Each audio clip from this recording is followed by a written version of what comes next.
I first saw it as a line item in a municipal inventory, central passenger station, completed in 1889, platform superstructure renovation.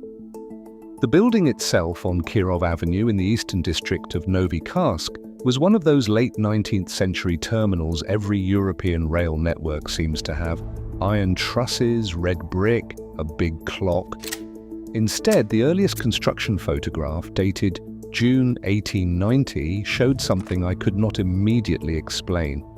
The main hall was already standing to full height while the surrounding streets were still mud, with no sign of the temporary timber and lifting equipment that would have been required at that scale.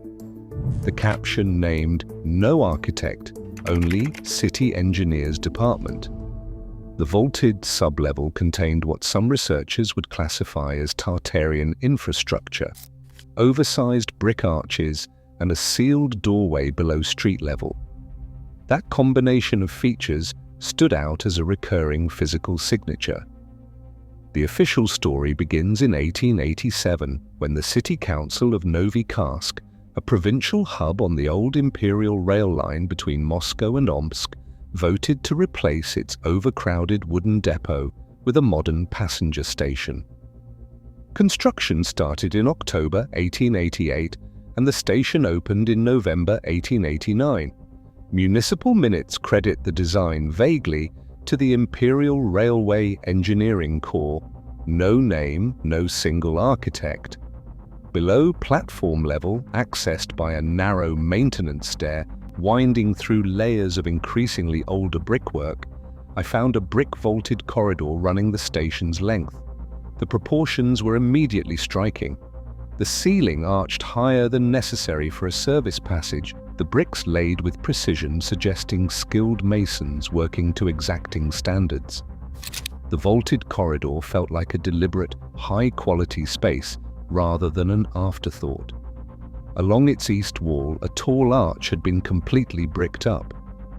The outline remained visible, a sealed doorway leading somewhere deeper.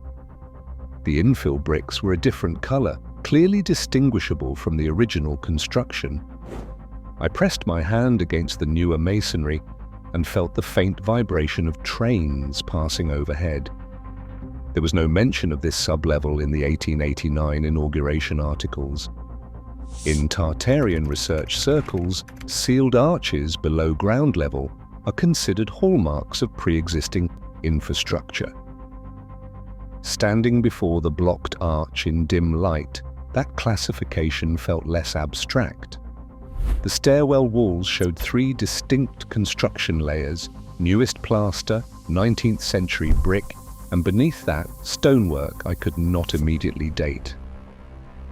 The visible layers underline how the site was adapted, reused, and partially obscured over time. The city archive held 6 boxes labeled Central Passenger Station. I expected original blueprints, foundation plans, elevation drawings, structural details. The archivist led me to a reading room where the boxes waited on a scarred wooden table. I opened the first one with careful anticipation. Instead, the oldest technical drawings dated from 1926, a post-war renovation to electrify the platforms. The cover sheet read, "Adaptation of existing structure." I asked the archivist for anything earlier. She returned 20 minutes later with a slim folder, apologetic. Inside were 2 documents, a construction contract from 1888 without attached plans, and a blurred 1912 photograph of a blueprint described as lost, presumed destroyed in fire. The 1912 photograph showed just the corner of a plan, sub-level chambers under the main hall, linked by a central corridor, aligned precisely with the sealed arch I had seen. The chambers were drawn with thick walls and what appeared to be circular features at their centers, wells perhaps, or shafts. Around one chamber, a note in Old Russian read, "Existing masonry to remain, origin unknown." That phrase caught me. Railway engineers often reuse earlier foundation, but they usually specify what? Remnants of a fort, an earlier station, a warehouse. Here the origin was acknowledged but left unnamed. The engineers of 1888 knew they were building on something older but did not or could not explain what. I spent another hour searching the remaining boxes. I found invoices for iron beams, receipts for brick deliveries, correspondence about scheduling delays. What I did not find was any drawing showing the station as built from the ground up. Every surviving plan assumed the existence of substructures that were never explained. Before allowing myself to lean into the Tartarian hypothesis, I tried conventional avenues. The local newspaper archive held bound volumes of the Novi Karsk Gazette dating back to 1856. The coverage of the station's construction was surprisingly thin. A brief announcement in October 1888 noted that ground had been broken. A longer article in November 1889 celebrated the grand opening, praising the new ironwork riveted with industrial precision and contrasting it with the old crumbling warehouses that had been cleared from the site. No photographs of those warehouses were published, no description of what they had contained. An 1890 editorial praised the station as a symbol of progress, but mentioned the actual construction process only in passing. I tracked down a regional engineering journal from 1891, hoping for technical details. In an article on recent railway works in Novi Karsk, an anonymous staff writer described the station foundations as sunk by hand excavation to a depth of 3 meters below street level on firm, natural ground. That figure conflicted with the 1912 photograph, which showed vaulted chambers extending at least 5 meters down. When engineering journals contradict later measured reality, usually the journal wins. Field conditions are messy, and as-built documentation often differs from initial reports. But here I had drawings of sublevels and my own measurements. The vaulted corridor under the station floor was more than 3 meters high. Its crown rose to just under platform level. Its springing points lay well below. Either the journal was wrong or the sublevels I had walked through did not exist according to the official record. At the end of the article, one sentence stood out. The use of existing masonry has reduced costs and allowed the work to proceed even during the winter months. Existing masonry, again. No origin given. Some alternative historians would call such anonymous substructures Tartarian basements, remnants of a prior urban layer supposedly tied to a Tartarian civilization and repurposed by later powers. I did not adopt that label. I noted that the official record consistently refused to describe what exactly had been inherited. The sealed doorway under Platform 3 began to feel less like a trivial oddity and more like an unanswered question baked into the station's foundation. I requested access to the station's earliest construction photographs. The archive produced a leather-bound album stamped from 1889 to 1891. The binding was cracked, the pages foxed with age, but the photographs were remarkably clear, albumen prints mounted on heavy cardstock with handwritten captions. Most images were predictable: laborers with shovels, piles of bricks, timber scaffolding. But one photograph, dated March 1889 and labeled Foundation Works, showed something different. A wide excavation revealed brick vaults already in place. The caption read, "Existing vaulted substructure to be incorporated." By March 1889, months before official construction began in earnest, a fully formed brick system already lay under the site. The photograph showed workers not building vaults, but clearing debris from vaults that already existed. I scanned the photo at high resolution and enlarged the far wall. There, half covered by shadow, was the outline of an arch identical to the sealed doorway I had seen, except open and leading into darkness. A figure stood near the opening, providing scale. The arch was at least 3 meters tall. In a later photo from September 1889, showing the same area with platform piers erected, that arch was bricked up. No explanation accompanied the change. No document in the archive described why an apparently functional passage had been sealed. A note scribbled in the margin of the album, likely by a clerk decades later, said, "See similar works in Kazan and Samarkand depots." That cross-reference pulled the investigation beyond Novi Karsk. Both Kazan and Samarkand sit in regions frequently colored Tartary on 18th century maps, the vast interior that European cartographers labeled with a name that has since vanished from official geography. The sealed doorway had become an architectural motif, the first of what Tartarian researchers call signatures, recurring elements appearing across supposedly unrelated structures in formerly Tartarian territories. I marked it in my notebook, Motif 1. The Kazan Central Station, officially opened in 1896, sits on Privokzalnaya Square, facing the Volga. Its facade is red brick and white stone trim, like a cousin to Novi Karsk's station, though attributed to architect Fyodor Amansky. According to railway records, the original blueprints were lost during a depot fire in 1918. Only fragments remain: a roof truss detail, a plan of the ticket hall, and one enigmatic section drawing showing a cross-vaulted basement with two large circular shafts rising through the platform level, labeled ventilation wells. During a site visit, I obtained permission to access the sub-levels. The maintenance supervisor, a heavy-set man named Dmitri, led me down a cast-iron spiral stair, through a cluttered storeroom smelling of machine oil and old paper, into a brick corridor whose proportions felt immediately familiar.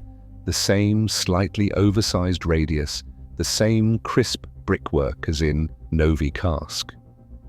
At the corridor's end, two arched recesses on the east wall had been filled with concrete, their outlines still visible. Two sealed doorways this time, not one. The concrete was industrial grey, a 20th century intervention covering something older. On the floor, partly covered by dust and cable trays, were the rusty remnants of thick iron rings set into the masonry, as if to anchor something heavy. Chains, perhaps, or machinery.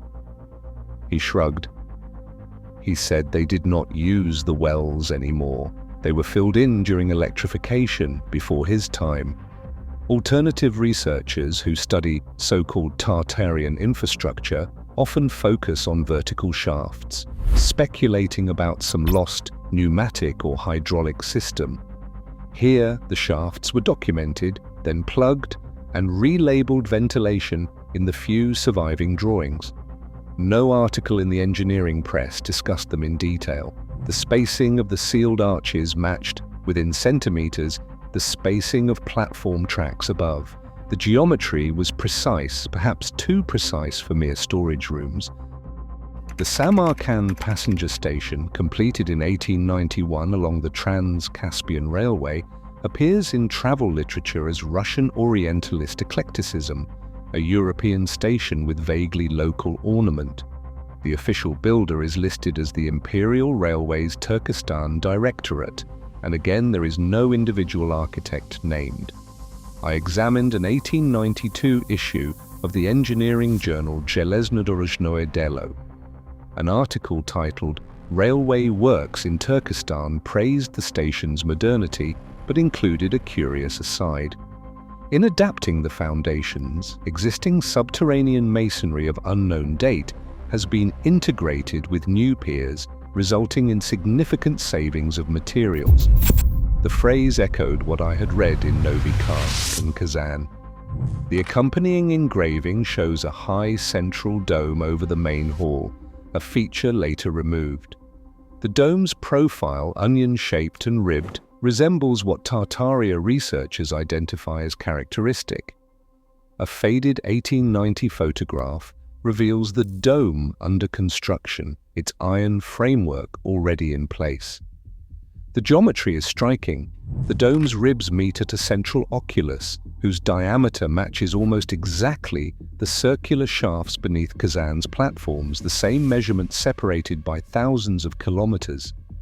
A 1958 renovation file shows a ring of arched chambers under what used to be the dome. A pencil note reads, "Old cisterns, to be filled with sand." The question mark is telling. 60 years after the station was built, engineers still did not know what the underground chambers were for. To keep the investigation anchored, I turned back to maps. In a university special collection, I viewed a 1763 French atlas by Robert de Vergondy. The northern interior of Eurasia is rendered as a vast, pale space labeled Grande Tartarie. Cities like Samarkand, Kazan and Astrakhan appear as small dots within or at the edge of this zone. No railways exist yet. The lines connecting these places are trade routes and rivers. The cartographer's notes describe a region of nomadic peoples and ancient cities, a space that European powers were only beginning to map. By 1900, in a German railway atlas, the same region is crisscrossed by iron lines. The dots have been replaced by station symbols. Where the 1763 map simply named Samarkand, the 1900 atlas shows two station icons, one labeled Passagierbahnhof, the German word for passenger station, on the very site whose substructures I had traced. The transformation is striking. In less than a century and a half, a territory labeled with a name suggesting foreignness and uncertainty became a fully integrated part of the European railway network.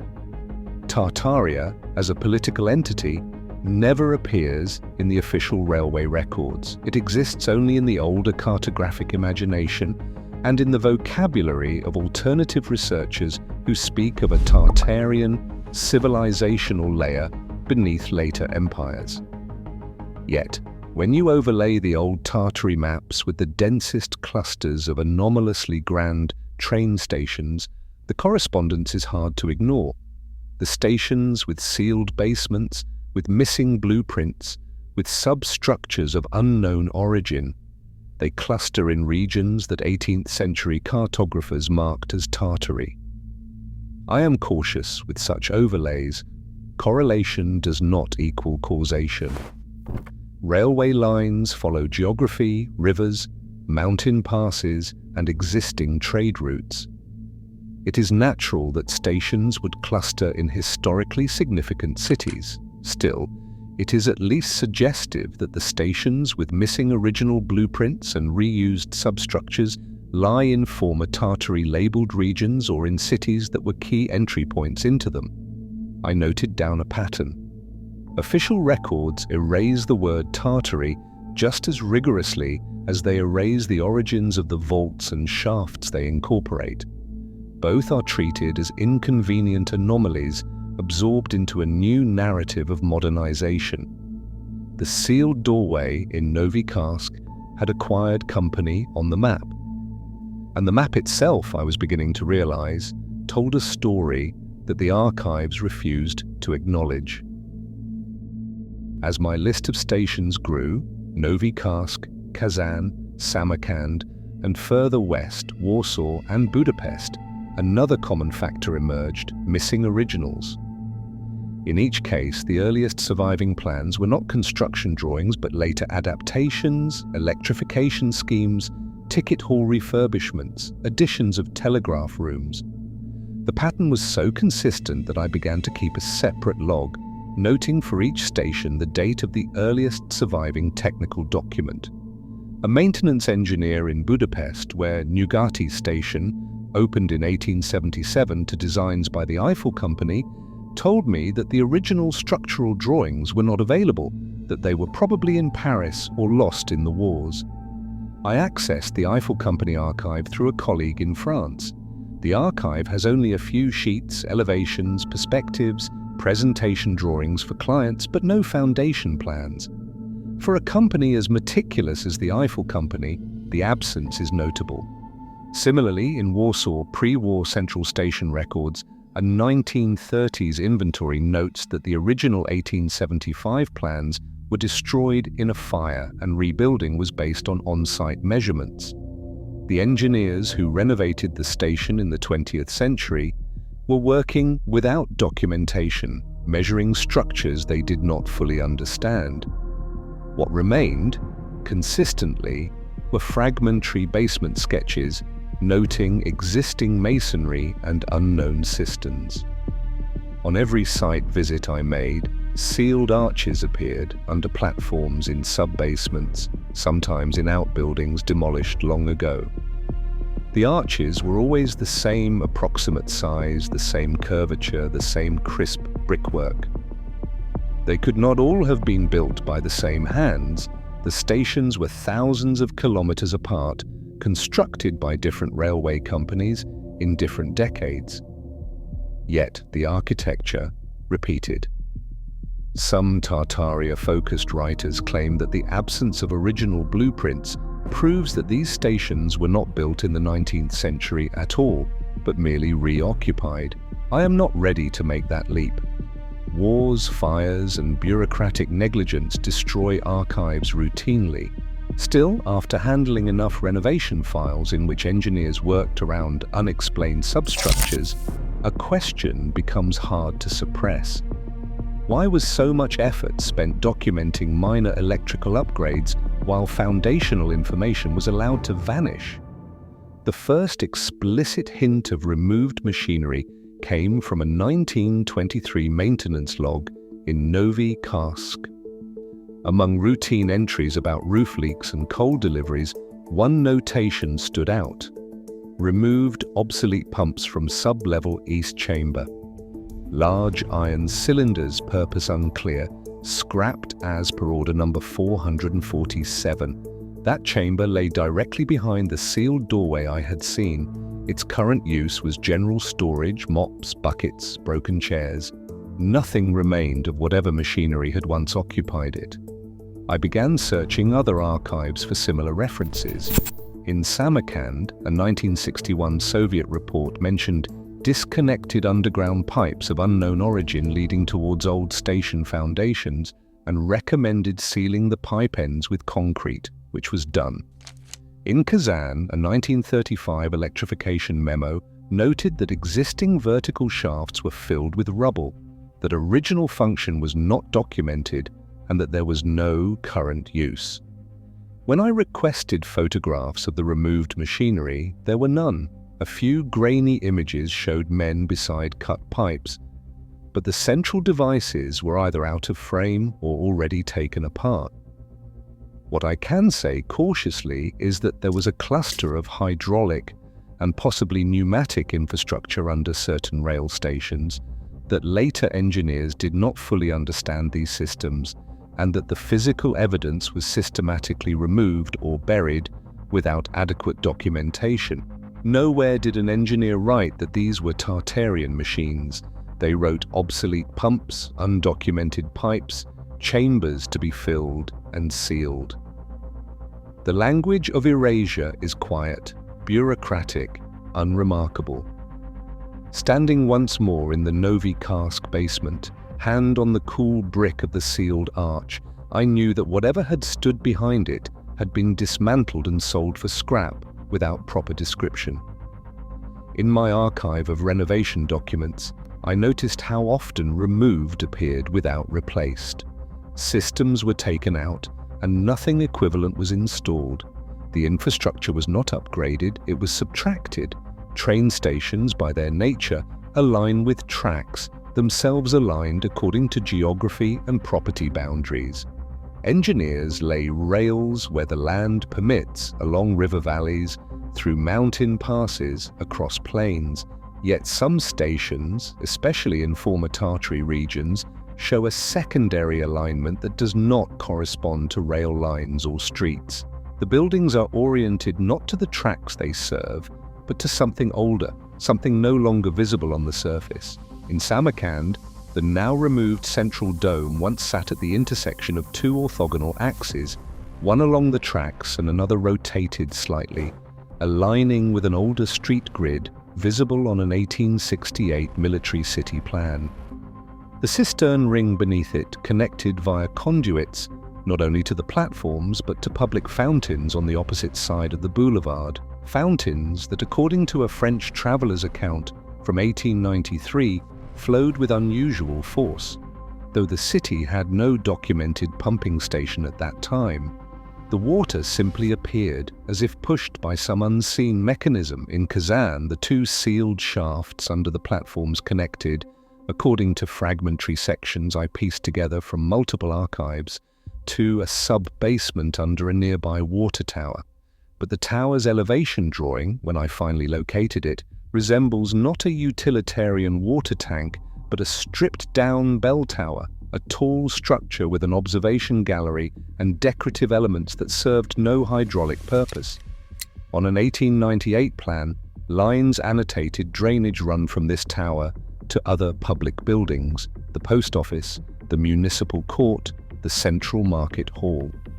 The lines form something like a cross-shaped corridor through the urban fabric, connecting structures that officially had nothing to do with one another. Tartarian researchers would call this a remnant of an integrated infrastructure grid, a network of hydraulic or atmospheric pressure systems linking public buildings, stations, and civic monuments. Mainstream historians would call it municipal water management or simply misinterpret the drawings. But municipal water management does not typically require sealed vertical shafts with iron anchor rings, nor does it explain why renovation crews in multiple cities independently chose to fill these systems with sand and concrete rather than adapt them to new purposes. Novi Karsk station shows a similar pattern.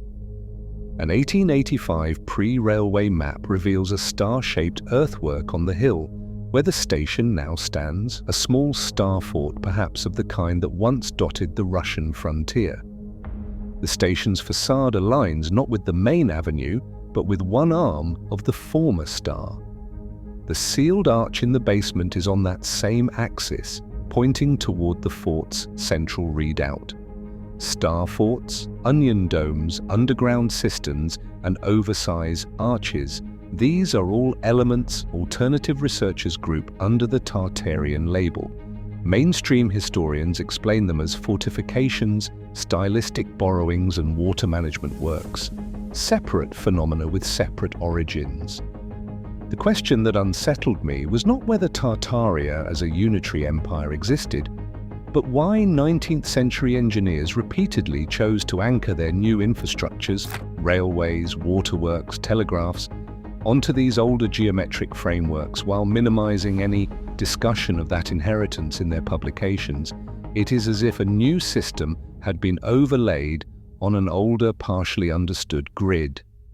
And when the older grid became inconvenient, it was quietly erased.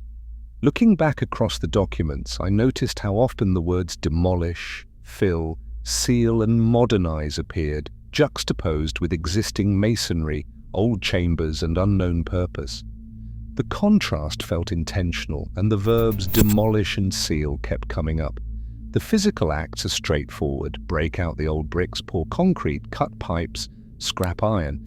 But the textual acts, the way these interventions are recorded, follow a subtle pattern. Specifics vanish. Agents are unnamed.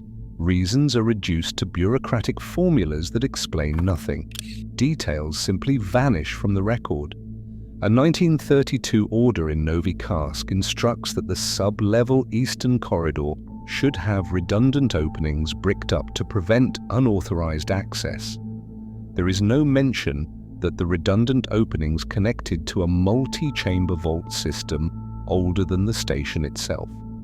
There is no explanation of what unauthorized access might mean or what someone might find if they pass through those openings. In a 1958 Samarkand file, a red pencil note orders the removal of exotic ornament from the facade to present a more modern appearance.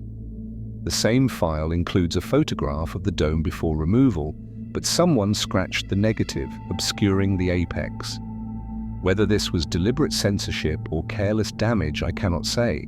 The effect is the same. The dome's central feature, the oculus that matched the diameter of the underground shafts, is no longer visible in any surviving image.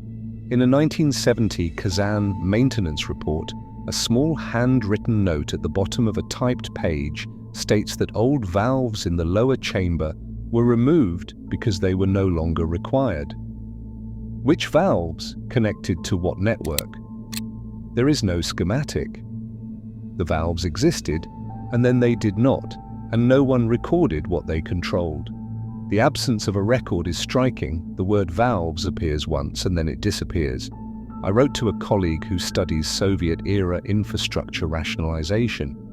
She confirmed that many pre-revolution systems were removed during electrification campaigns, often without detailed documentation, because they were considered obsolete. She wrote that the goal was modernization, not preservation. Engineers were told to make things work with new technology, and they were not asked to document what they were replacing. She added that what was strange was that no one seemed to have studied these systems before removing them. They just assumed they were primitive. In most cases, there are no reports, no analyses, no attempts to understand how the older systems functioned.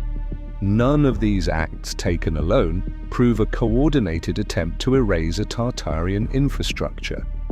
Engineers often remove things they consider obsolete without writing essays about them. Yet when you line up the stations, the pattern becomes difficult to ignore. Inherited substructures, undocumented equipment, repeated sealing of access points, loss or destruction of original plans, and a progressive simplification of surviving drawings that erases earlier complexity. Some Tartaria researchers call this the cleanup phase after a civilizational handover, the systematic dismantling of infrastructure that the new authorities either did not understand or did not want understood. I prefer to call it a consistent design principle. Build on what came before, use it until it is inconvenient, then hide the joins. Standing in yet another basement corridor, this time under a smaller station in Perm, tracing my fingers along another smooth curve of bricked-in arch, I felt less like I was discovering secrets, and more like I was reading the negative space of an architectural palimpsest. The Tartarian label, which I had once dismissed as fringe speculation, now seemed less like a conspiracy theory and more like a placeholder, a name for the pattern that the official record refuses to acknowledge. By the time I returned to Novi Karsk to film, my folder of evidence was thick. Photographs of sealed arches, scans of partial blueprints, excerpts from journals, annotated maps showing the overlay of Tartarian cartography and railway infrastructure. On camera, the station looked ordinary: commuters with bags, departure boards flickering with delays, a coffee kiosk doing steady business. Nothing about the building suggested hidden depths or erased histories. I asked the station manager, a practical woman with 30 years in the rail service, whether she knew anything about earlier structures beneath the building. She laughed. "Every old station in this country has ghosts under it," she said. Then more seriously, she added that they are told not to open any sealed parts of the basement without authorization from Moscow. Some of the old walls are load-bearing. That is the official reason. She paused. I do not ask questions. I just make sure the trains run. When I requested authorization to access the sealed areas, the Central Railway Administration turned me down. The letter, arriving 3 weeks later on official stationery, cited safety concerns and no operational need.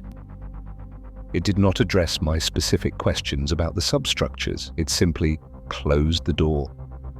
The stations themselves, through their visible fabric, admit the existence of something older.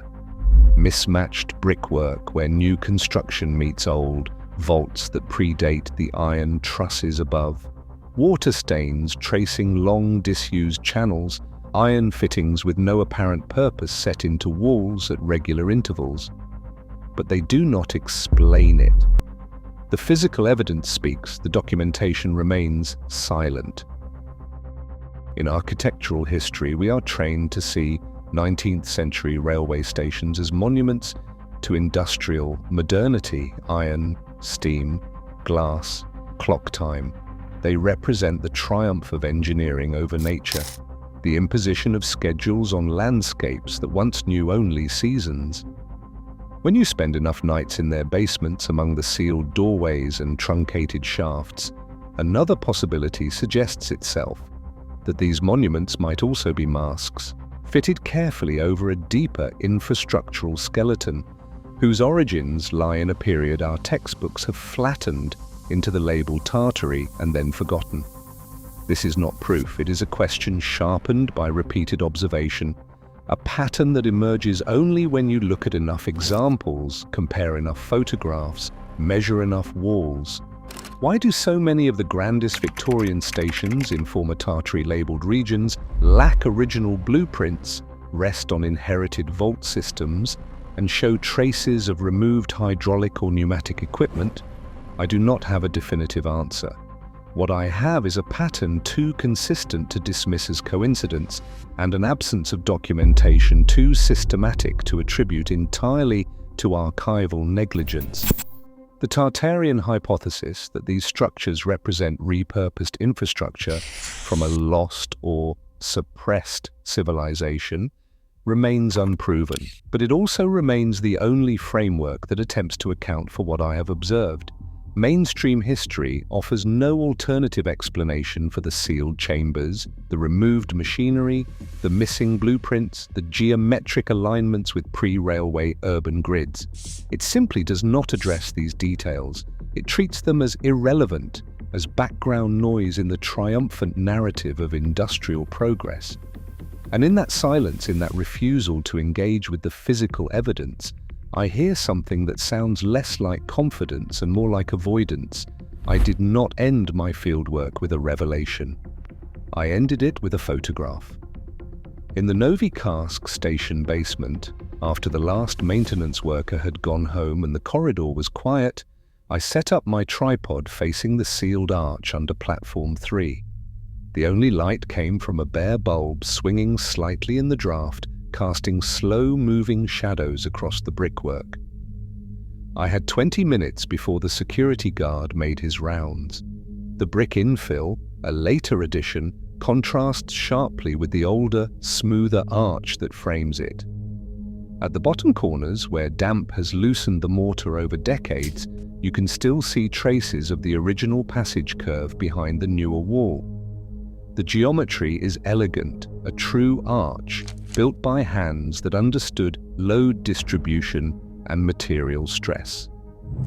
An iron hinge projects from the right jamb, cut off flush with the bricks, a remnant of a gate or door that once opened into whatever lies beyond.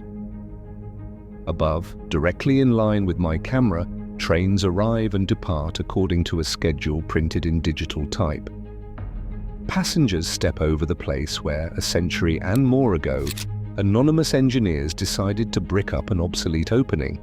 They do not know what lies beneath their feet. Neither, in any complete sense, do I. When I study the developed image now on my desk surrounded by maps that still whisper Tartary in faded ink, I feel no temptation to announce a solved mystery. The photograph shows only what is there, an archway that should lead somewhere and does not, a seam in the masonry where two histories meet, and a silence about what passed through before we called it obsolete. I think of the Tartarian researchers I once dismissed with their theories of global infrastructure networks and suppressed civilizations. Their language often veers into speculation that I cannot endorse, claims of free energy, of deliberate historical falsification, of coordinated cover-ups spanning centuries. I am not ready to join their certainty, but I am no longer comfortable in my former skepticism. The evidence I have gathered does not prove that Tartaria existed as they describe it, but it does prove that something existed, something systematic, something hydraulic, something deliberately obscured, beneath the stations we were taught to see as triumphs of Victorian engineering. The sealed arches are real. The missing blueprints are real. The removed machinery, documented only in the moment of its destruction, was real.